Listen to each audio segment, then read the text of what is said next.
come out and remember shit. Well, you're doing an energy pattern. It's not you remember. Everyone just, the backswing, there's a stored up energy, that's your backswing. There's a force to the bag, and then you release the energy into the club. That's the pattern. We need to figure out what, I try to change these patterns that you get into a loop. You get into a loop and you do it rhythmically, which puts you on the edge, but not to where you really, but you know when you do it well, it's a whole different feel. Totally. So when a tour player goes to the ball, you're gonna notice their hands are really quiet. They don't do anything. They don't flip, they don't twist. The backhand will be an extension and their hands are really quiet. When you have hands, if we go back here and look at this one, you'll see that your hands are going the opposite of their hands, meaning this hand is in flexion and this is an extension. That's flexion. Yeah. And they're the opposite. This is column. Okay, you see that his hands is super flexion. Not too many players that, but I put on there that's super flexion and extension. Yeah, I'm the opposite way. And he's not as much, but he still has extension here, not as much flexion. But it's still, both of them create a shaft lean. And your shaft is going through is like that. So you have no leverage to the thing that you're trying to hit. And when you start hitting some good shots, you go, that ball just starts coming crazy off the club face because you have speed, you just don't always have what? The leverage. Now let's backtrack why you didn't get to the leverage, which we know that you can. So now we got to figure out, is it the load of energy, backswing, or is it how you change direction and get back to the ball? Mostly changing direction, I think, more than. Well, it could be both. No, it's it's a little bit. So what happens in your swing, the first thing we're always going to look at is your back arm. Does it pull behind you? And right now, this little extra motion you're doing in your shoulder this way is this whole complex is going that way. So now the problem is you can't get the energy to come from the ground.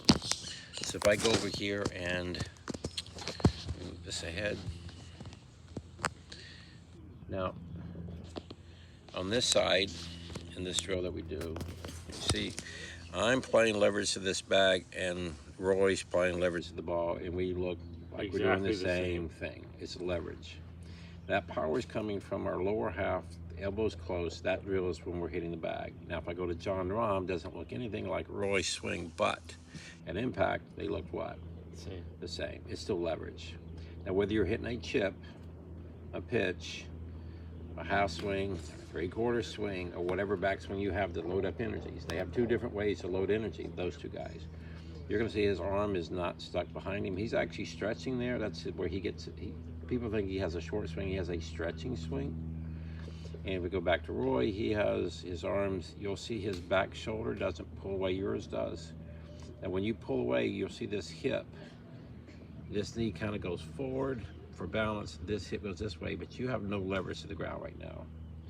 So you're not in a position that you're in to move to hit the bag.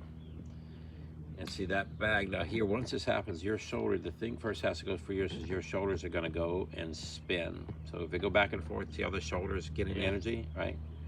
When we go back to Roy, you're gonna see that he's not spinning. Roy's just powering energy to the bag.